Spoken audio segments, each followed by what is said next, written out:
Hi everybody, this is a recap vlog of my fourth week studying abroad in Cologne, Germany. Um, and to start off, before I get to the topic of this week's video, which is my weekend trip to Amsterdam, I am going to talk about my typical stuff, which is my week and the things that I go through. And so last week was a good week. On Wednesday, I once again went to Lingo and I practiced my German there. And then on Thursday, I met up with a friend in the city, and her name's Kati. And I know Kati through the other students in my program who go to Allegheny College, which is near Erie. And Kati was a student teaching assistant or a teaching assistant in the German program there for a year. And so once we got to Cologne, when she lives here, we met up with her, and that's where I know her now. And it was a good time. We had a lot of fun, and I was able to practice my German with someone closer to my age rather than in an academic setting. And so that was good.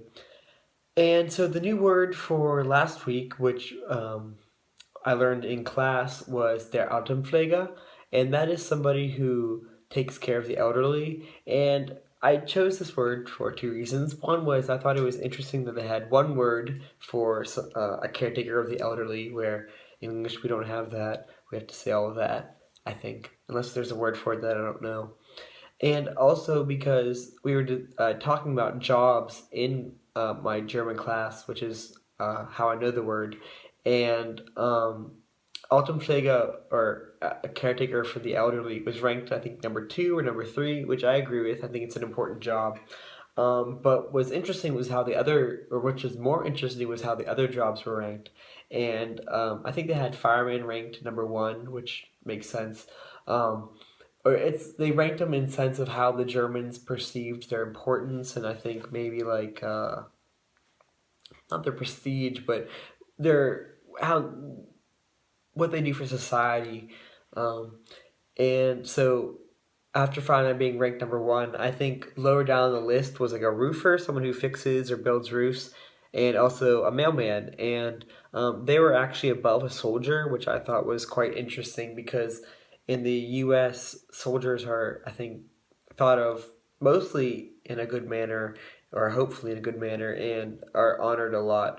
And I mean, that's controversial with how we treat our veterans.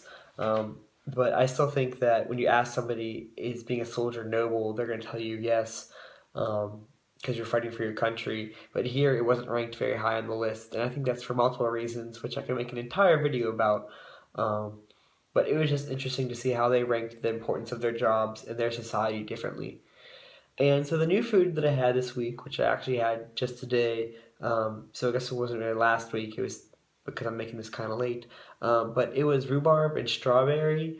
Um, and I think I've had rhubarb before. Maybe this is my second time I've had it.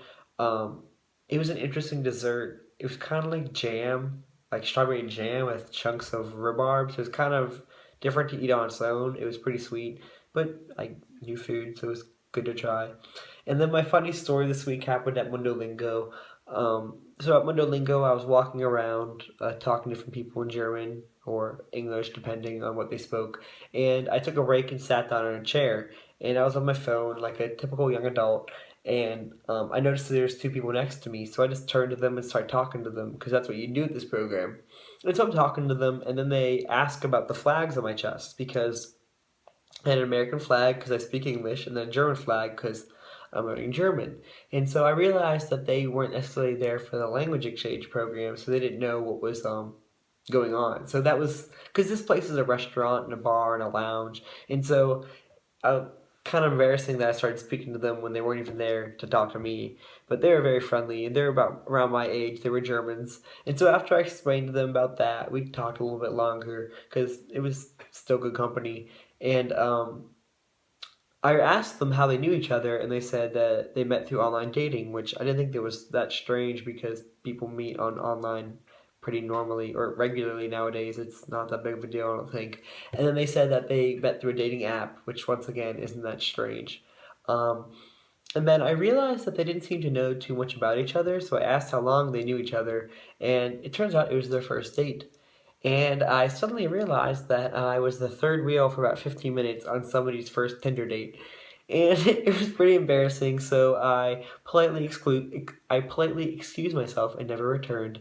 And I apologize now publicly for interrupting their first date.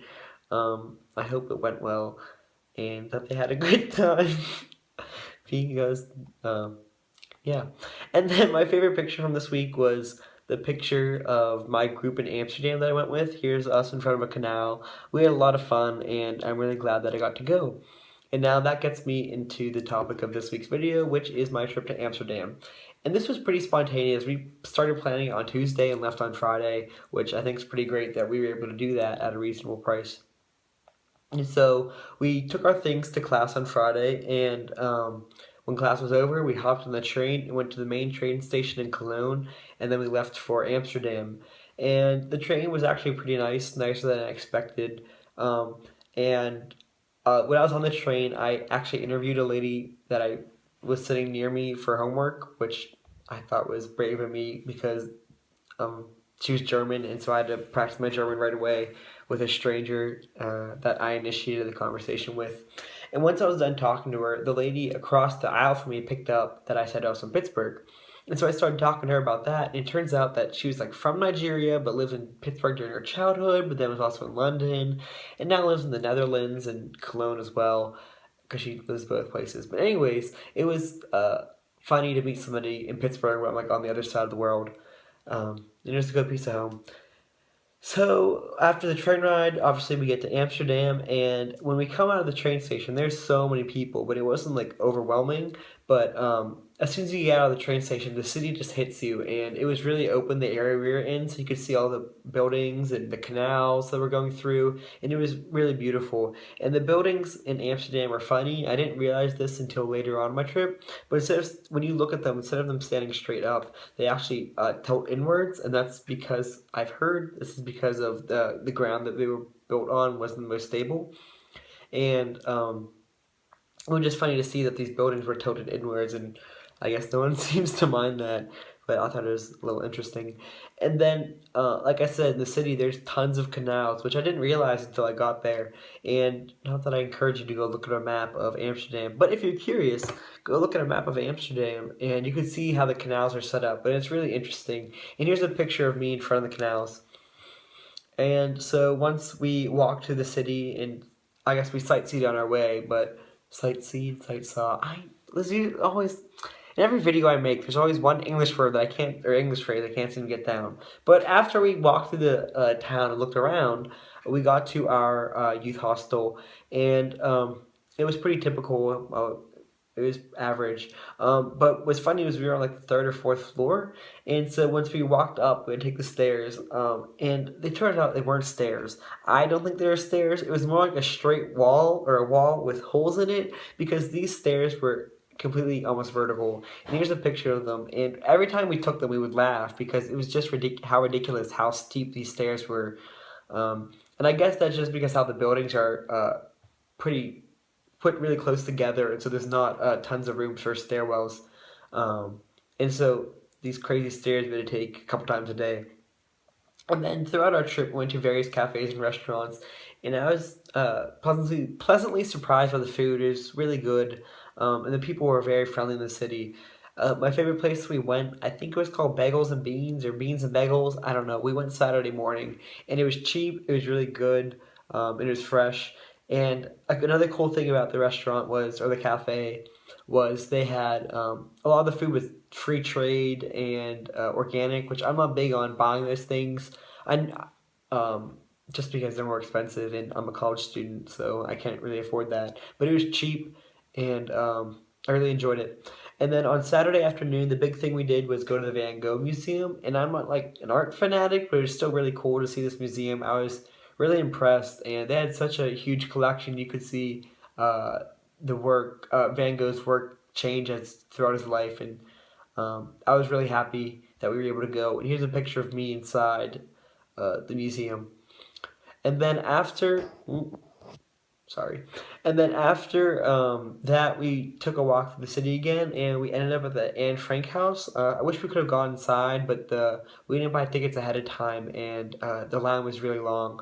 But it was still sobering and really fascinating to see the house, which we did get to see.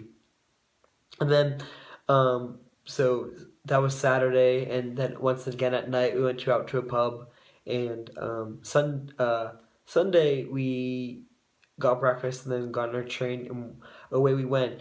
And I think the most fascinating thing to me about Amsterdam was the bicycles, which sounds funny, but here's a picture of just some of the few of the bicycles in the city, and it's amazing how much they stack these bicycles up. Like I thought they had a lot of bicycles in Germany. No, you go to um, Amsterdam, I swear 7 out of 10 people who are, if they're not, no, I can't give a statistic like that because I don't know. But if they're not on the public transportation, they're probably not in a car, they're probably on a bike.